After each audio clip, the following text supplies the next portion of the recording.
జగన్మోహన్ రెడ్డి గారి గురించి లాస్ట్ ఒక్క విషయం చెప్పాలి సార్. ఇందాక చెప్తూ ఆగి ఇందాక నేను చెప్పాను మీకు, నాయకుడు లేని సమాజాన్ని సృష్టించడమే ఒక నాయకుడు చేయవలసిన పని.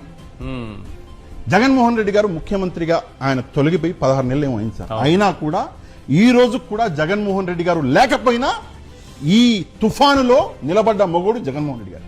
మొంతా తుఫాన్ అయినా తీరం దాటుతుందేమో కాని జగన్ మాత్రం బెంగళూరు ప్యాలెస్ దాటి బయటకు రాడు. పెను విపత్తు కారణంగా తీర ప్రాంత ప్రజలు భయాందోళనలో తీవ్ర పరిస్థితులతో వణికిపోతూ ఉంటే జగన్ 22 ఎకరాల్లోని బెంగళూరు ప్యాలెస్ రాజభవనంలో విలాసవంతమైన రాజభోగాలు అనుభవిస్తున్నాడు. ఇటీవల లండన్ నుంచి కొనుగోలు చేసిన అత్యాధునిక ఐఫోన్ 17 ప్రో మ్యాక్స్ మొబైల్లో పబ్జీ, ఫ్రీ ఫైర్ వంటి గేమ్స్ ఆడుతూ కాలక్షేపం చేస్తున్నాడు. అలాగే ప్రతిరోజులానే వెచ్చటి మటన్ పాయ ఆస్వాదిస్తున్నాడు. ప్రజల కష్టాలను పట్టించుకోవడం జగన్మోహన్ రెడ్డికి ఆశలు అలవాటే లేదు.